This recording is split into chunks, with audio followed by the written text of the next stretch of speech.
मित्रों नमस्कार, जय हिंद। स्वागत है आप सभी का सामान्य धन के डिजिटल प्लेटफॉर्म में जिसका नाम है उत्कर्ष विजन गोविंद सर। प्यारे से दोस्तों, जैसा कि आपको पता है मैंने आप लोगों के लिए स्टार्ट किया है भैया बहुत ही धमाकेदार एक सीरीज है जो सीधे तौर पे लेखपाल एग्जाम आधारित है।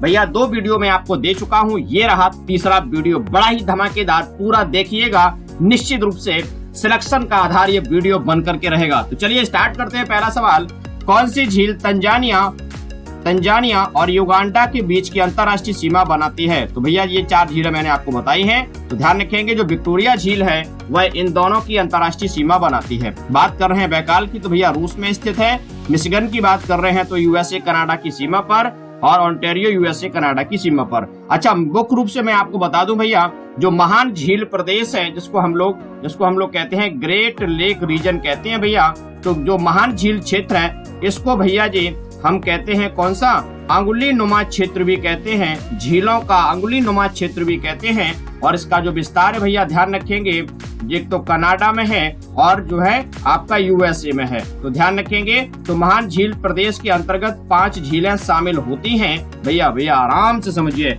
जो ये आपका अंगुली नुमा क्षेत्र है तो ये क्या है, कनाडा और यूएसए की सीमा पर स्थित है और 5 झीलें शामिल हैं। लेकिन आपसे सवाल पूछा जाता है कि इन 5 झीलों में से कौन सी झील है जो पूरी तरह से अमेरिका में स्थित है? तो भैया ध्यान रखेंगे, इन 5 झीलों में से जो मिशिगन है वो क्या है, पूरी तरीके से यूएसए में स्थित है। ये रहा पहला सवाल। ठीक है, बढ़ते हैं अगले सवाल पे।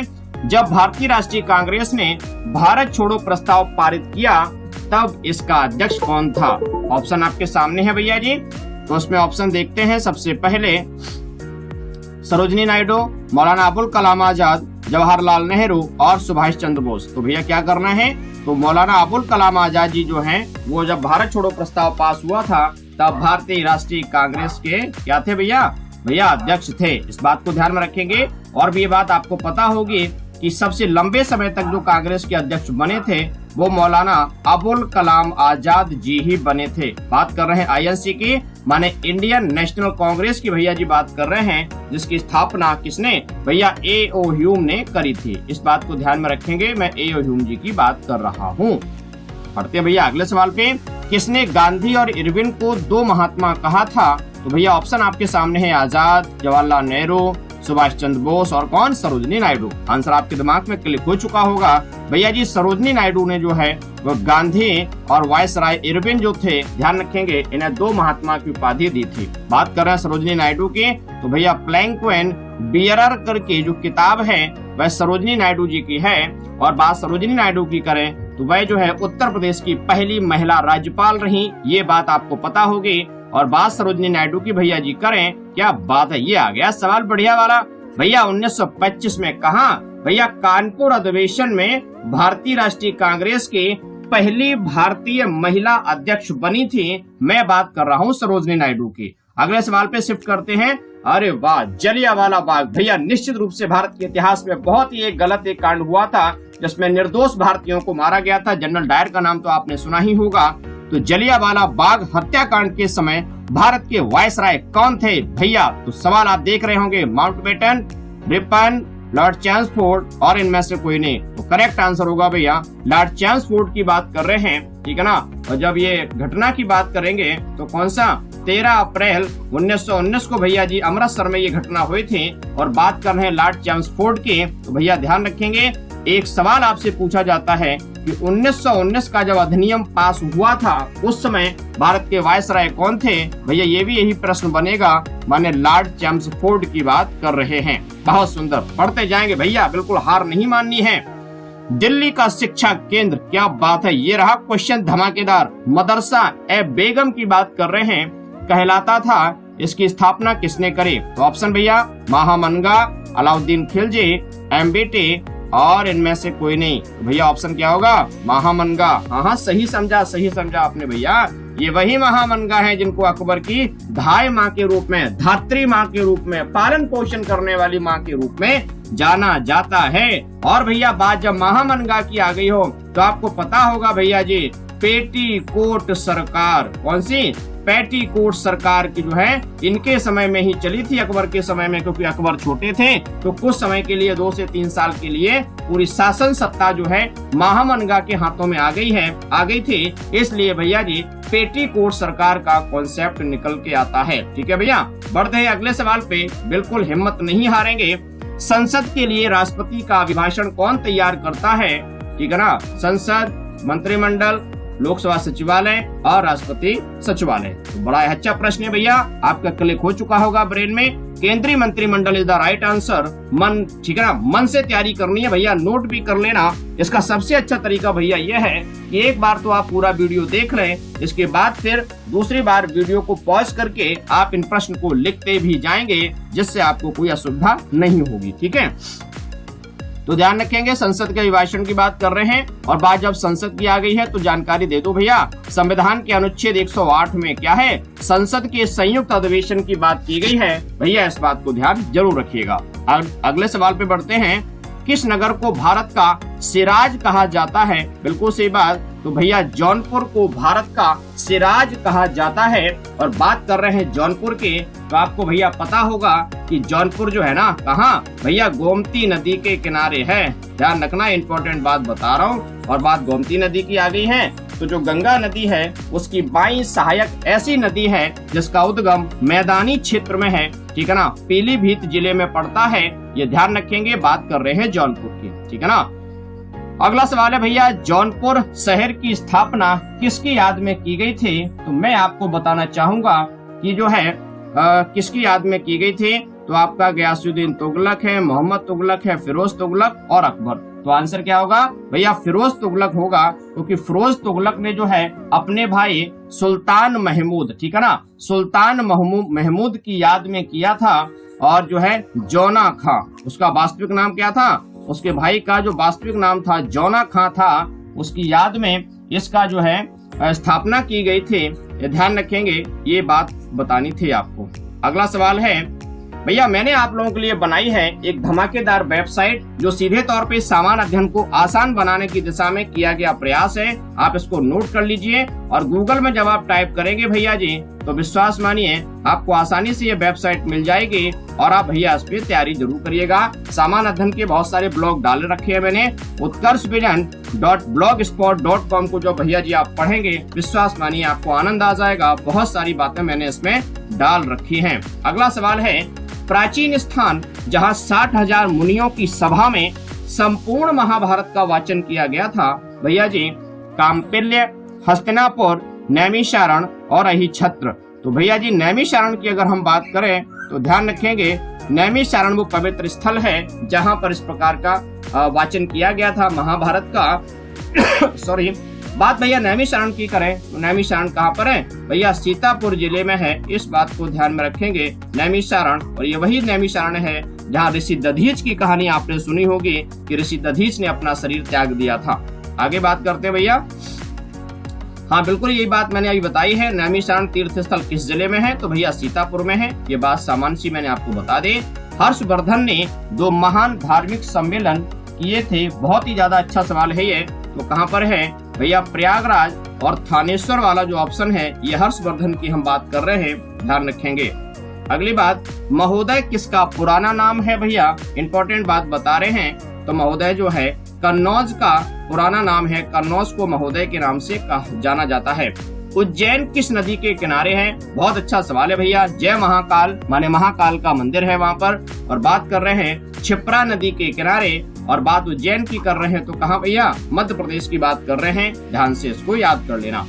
उत्तर प्रदेश में जैन एवं बौद्ध दोनों का प्रसिद्ध तीर्थ कौन सा है? तो ये भैया देवीपाटन, कुशीनगर, कौशाम्बी और सारनाथ। तो Kaushambi is the right answer, जो सीधे तौर पे जैन एवं बौद्ध धर्म के लिए बहुत ही पवित्र तीर्थ है। यार दोस्तों, मैं आपको अवगत करा दूं, मैंने आप लोगों के लिए बनाया है फेसबुक पेज जो सीधे तौर पे सामान्य अध्ययन को संबंधित है। तो भैया जी आपको क्या करना है, आप इसको करेंगे फॉलो के साथ भैया क्या कर लेना, इसको लाइक भी कर लेना। और जब आप फॉलो करेंगे तो लिख के आने लगेगा फॉलोइंग। और जब फॉलोइंग आएगा तो दोबारा से भैया फॉलोइंग पे इस पे क्लिक करिएगा तो एक ऑप्शन आएगा सी फर्स्ट। जब सी फर्स्ट आएगा तो आप इसको क्या करेंगे भैया ऑन कर देना, तो जिससे क्या है कि सामान्य अध्ययन आसान भाषा में सबसे पहले आपके फेसबुक प्रोफाइल पर भैया जी पहुंचेगा। और हाँ भैया ध्यान नहीं भूलना, क्या नाम है, उत्कर्ष विजन फेसबुक पे जब आप सर्च करोगे आपको आसानी से मिल जाएगा। परेशान ना हो भैया, इसका जो लिंक है वो डिस्क्रिप्शन में मैं आपको दे दूंगा इस वीडियो में, जिससे कि आपको ज्यादा परेशानी नहीं होगी। बढ़ते हैं अगले सवाल पे भैया। प्रसिद्ध सूफी संत हाजी वारिस अली शाह की मजार पर मेला कहाँ लगता है? 4 ऑप्शन आपके सामने है भैया, तो ध्यान रखेंगे आंसर सही होगा। देवा शरीफ की बात कर रहे हैं, देवा शरीफ में मेला लगता है। और बात कर रहे हैं यूपी के, तो ये जो है बाराबंकी, आपको पता है भैया बाराबंकी जिला जो है वह यूपी का है, ये बात आपको जानकारी होगी, यहीं पर यह मेला लगता है। अगली बात तो बहुत ही बढ़िया है भैया। भारत छोड़ो आंदोलन के दौरान उत्तर प्रदेश के किस जिले में समानांतर सरकार की स्थापना की गई थी? तो आपको भैया बता दूं, उत्तर प्रदेश का जो बलिया क्षेत्र पड़ता है वहां पर किसके द्वारा, चित्तू पांडे के द्वारा, चित्तू पांडे के द्वारा भैया जी 1942 में अस्थायी सरकार, समानांतर सरकार, माने जब भारत छोड़ो आंदोलन का जब दौर था भारत में, उस समय चित्तू पांडे ने सबसे पहले यहाँ पर जो है समानांतर सरकार की स्थापना करी थी। बहुत ही इंपॉर्टेंट जानकारी भैया, याद रखेंगे।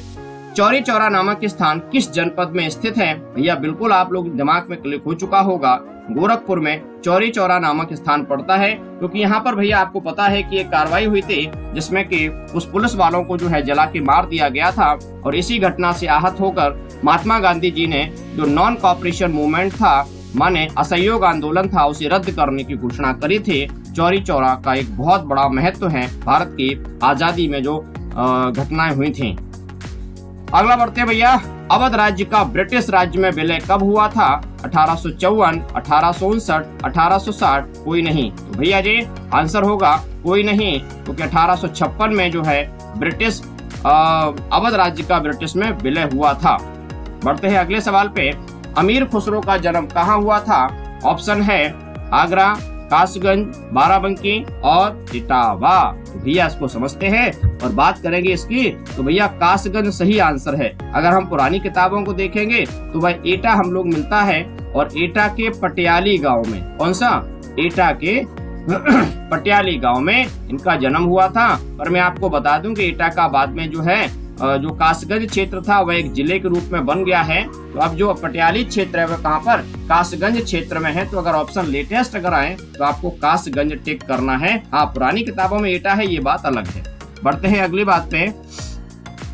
आगरा शहर की स्थापना किसने करी? तो भैया आगरा शहर की स्थापना सिकंदर लोदी ने करी थी। कब करी थी? 1504 में भैया जी सिकंदर लोदी ने स्थापना करी थी। इस बात को ध्यान में रखेंगे, आगरा की बात।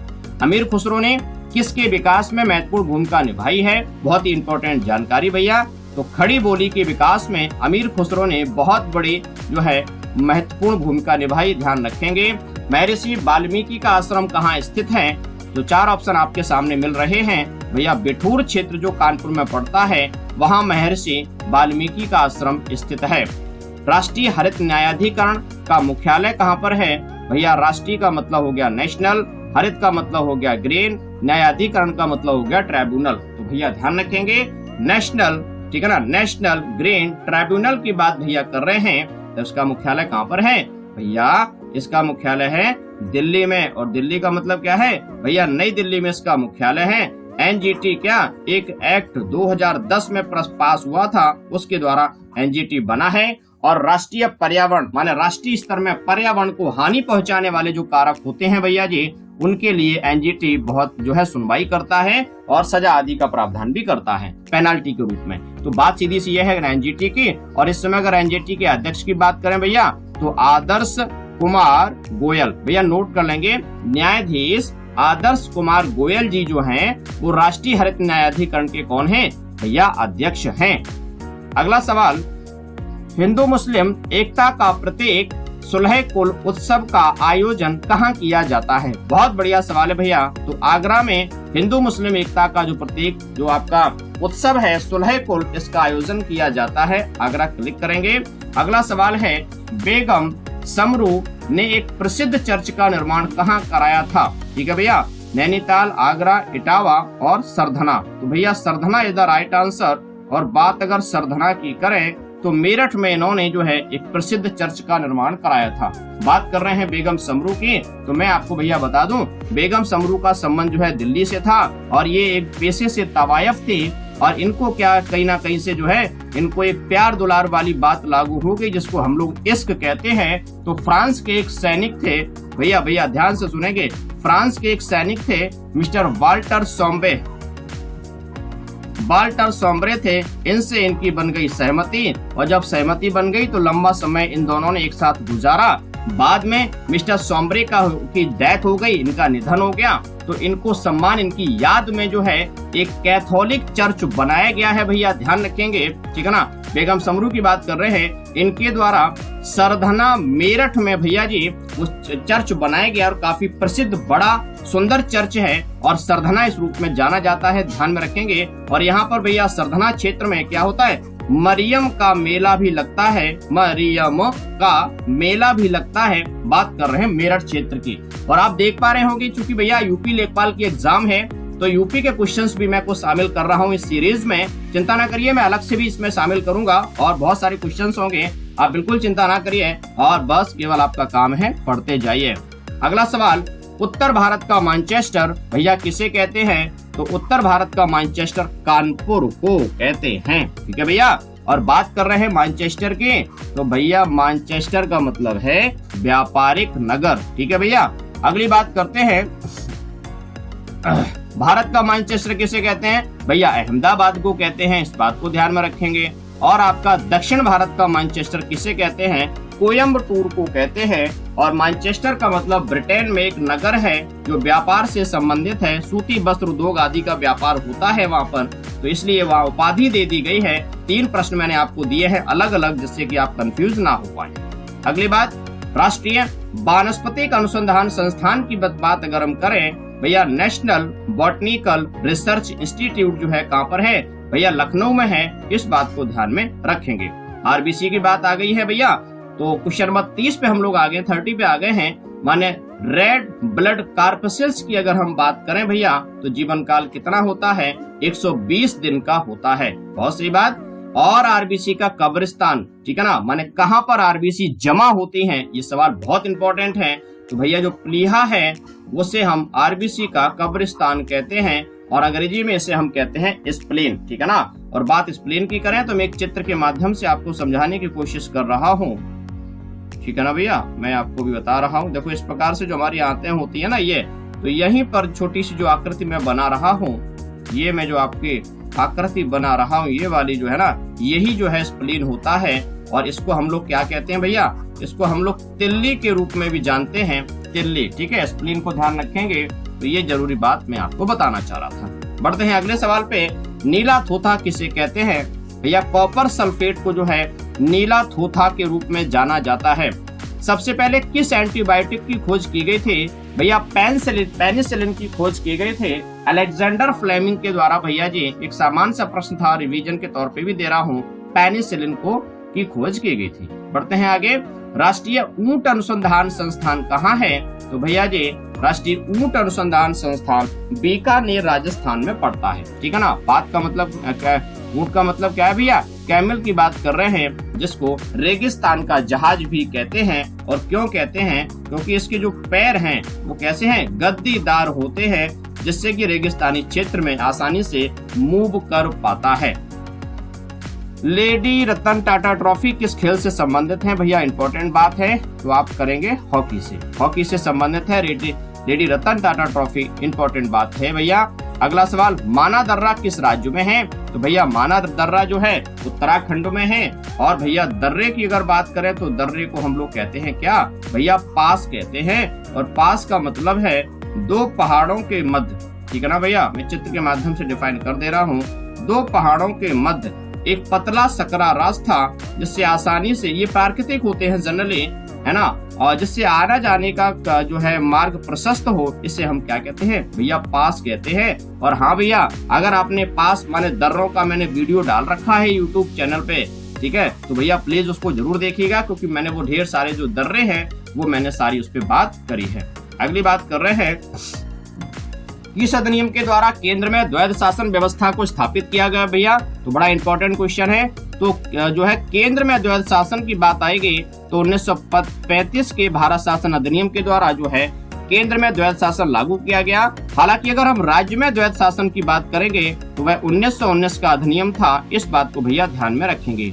अगली बात, किस अधिनियम को पाकिस्तान के निर्माण का आधार माना जाता है? तो भैया जी मैं आपको बता दूं 1909 का जो अधिनियम था, जिसे मार्लो मिंटो सुधार के रूप में भी जाना जाता है, इसे हम पाकिस्तान के निर्माण का आधार के रूप में जानते हैं। क्यों जानते हैं भैया? क्योंकि इसके द्वारा भैया हुआ था सेपरेट इलेक्टोरल सिस्टम आया था, माने पृथक निर्वाचन व्यवस्था की गई थी। इसका प्रावधान ये था कि हिंदू मतदाता हिंदू प्रतिनिधि को वोट देगा और मुस्लिम मतदाता मुस्लिम प्रतिनिधि को वोट देगा। दरअसल यही प्रावधान आगे चल के भारत पाकिस्तान के मध्य विवाद का कारण बनता है और पाकिस्तान के निर्माण का भी आधार बनता है।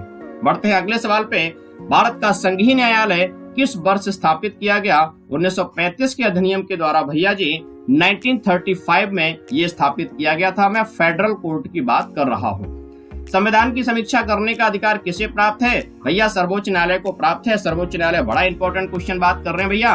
बात कर रहे हैं सर्वोच्च न्यायालय की, तो संविधान के अनुच्छेद कितने 124 के द्वारा सर्वोच्च न्यायालय का प्रावधान है भैया। जरूरी बात बता दे रहा हूँ। और इस समय भैया जी 33+1 बराबर कितने? कुल 34 न्यायाधीश महोदय होते हैं, जिसमें से एक भैया जी मुख्य न्यायाधीश हैं। कौन से? और इस समय है ऐसे बोबड़े जी हैं, शरद अरविंद बोबड़े जी की बात कर रहे हैं भैया। इस समय हमारे कौन है? CJI हैं, माने चीफ जस्टिस ऑफ इंडिया की बात कर रहे हैं। अगला सवाल है, भारत में संघात्मक सरकार की स्थापना का प्रावधान किस अधिनियम के द्वारा था? इंपॉर्टेंट बात हो रही है। 1935 के अधिनियम के द्वारा जो है संघात्मक सरकार की स्थापना का प्रावधान था। बहुजन हिताय बहुजन सुखाय आदर्श वाक्य किसका है भैया? तो ध्यान रखेंगे ऑल इंडिया रेडियो, ठीक है ना, ऑल इंडिया रेडियो का आदर्श वाक्य है, ध्यान रखेंगे। नर्मदा बचाओ आंदोलन से कौन जुड़ा है? तो भैया जी आपके मेधा पाटकर जी जो है एक समाज सेविका है, वृद्ध है, और इन्होंने पूरा जीवन जो है समाज के लिए अपना दिया हुआ है। NBA की बात करें, नर्मदा बचाओ, आपको पता होगा चिपको आंदोलन जो है सुंदरलाल बहुगुणा जी के द्वारा टेहरी क्षेत्र, टेहरी माने कहा उत्तराखंड की बात कर रहे हैं, उत्तराखंड के टेहरी क्षेत्र में वनों की कटाई को रोकने के लिए भैया जी चलाया गया था, ध्यान रखेंगे। और डॉक्टर सलीम अली का मतलब आपको पता है, भारत के पहले कौन थे? पक्षी विज्ञानी के रूप में भैया थे, ध्यान में रखेंगे। और इनके प्रयासों से ही 1986 में भैया जी एक संगठन महत्वपूर्ण स्थापित किया गया था, BNHS की बात कर रहे हैं, बॉम्बे नेचुरल हिस्ट्री सोसाइटी। भैया जी इसका मुख्यालय कहाँ? मुंबई में है, माने पर्यावरण संरक्षण से संबंधित ये बहुत ही इंपॉर्टेंट एक ऑर्गेनाइजेशन, एक संगठन है, ध्यान रखेंगे। अगली बात भैया करते हैं, राष्ट्रीय जल विकास एजेंसी की स्थापना कब हुई थी? भैया 1982 में राष्ट्रीय जल विकास एजेंसी की स्थापना हुई थी। अगला, गरम दल के नेता के रूप में, बहुत बढ़िया इंपॉर्टेंट बात हम लोग कर रहे हैं भैया, मन से पढ़ते जाएंगे। गरम दल के नेता के रूप में कौन शामिल नहीं था? तो लाला लाजपत राय, बाल गंगाधर तिलक, बिपिन चंद्र पाल और सरोजनी नायडू। तो भैया राइट आंसर क्या होगा? सरोजनी नायडू जी। और वैसे भी आपको पता होगा लाल बाल और पाल की बात कर रहे हैं, ठीक है। तो लाल बाल पाल के अलावा जो है ये आपके गरम दल के नेता हो गए, ये थी नरम दल की सरोजनी नायडू जी की बात कर रहा हूँ। राष्ट्रीय महिला दिवस कब मनाया जाता है? ऑप्शन आपके सामने भैया। तो राष्ट्रीय अगर शब्द आ जाएगा, अक्सर बच्चे गलत कर देते हैं कंफ्यूजन की वजह से, 13 फरवरी को राष्ट्रीय महिला दिवस मनाया जाता है। सरोजनी नायडू जी का बर्थडे होता है, जन्मदिन होता है 13 फरवरी को, इस बात को ध्यान में रखेंगे। अगली बात भैया, अंतर्राष्ट्रीय महिला दिवस, बहुत इंपॉर्टेंट क्वेश्चन है। अंतर्राष्ट्रीय महिला दिवस जो है वह 8 मार्च को मनाया जाता है। और बात अंतर्राष्ट्रीय महिला दिवस की करें भैया, तो ध्यान रखेंगे आपका 1975 से मनाया जाना प्रारंभ हुआ। बात कर रहे हैं UNO के द्वारा, यूनाइटेड नेशंस ऑर्गेनाइजेशन के द्वारा। बड़ी इंपॉर्टेंट बात भैया। बढ़ते हैं आगे, भारतीय राष्ट्रीय कांग्रेस का विभाजन कब हुआ? तो भैया 1907 में, कहां पर? सूरत में भारतीय राष्ट्रीय कांग्रेस का हुआ था विभाजन। और यहाँ पर कौन थे जो अध्यक्ष थे? रास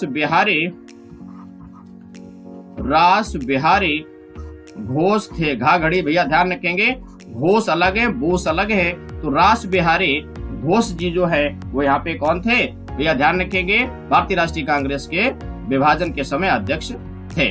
अगली बात, महात्मा गांधी के राजनीतिक गुरु का नाम क्या है? बहुत अच्छा सवाल है भैया, तो ध्यान रखेंगे। महात्मा गांधी के राजनीतिक गुरु का नाम है गोपाल कृष्ण गोखले, और गोपाल कृष्ण गोखले के राजनीतिक गुरु का नाम क्या है? महादेव गोविंद रानाडे। और बात महादेव गोविंद रानाडे की करें तो क्या कहते हैं भैया? इन्हें कहते हैं महाराष्ट्र का सुकरात कहते हैं। महाराष्ट्र का भैया सुकरात कहते हैं। इस बात को ध्यान में रखेंगे। तो भैया इस प्रकार से ये 50 क्वेश्चंस मैं आपके लिए लेके आया। आप सभी का बहुत बहुत शुक्रिया, थैंक यू। आपको मेरा प्रयास कैसा लगा कमेंट करके जरूर बताइएगा। और भैया हमारे चैनल को क्या करेंगे भैया, सब्सक्राइब जरूर करिएगा, जिससे क्या है कि आपके पास नोटिफिकेशन पहुंचता रहे सबसे पहले। ठीक है भैया, थैंक यू, जय हिंद।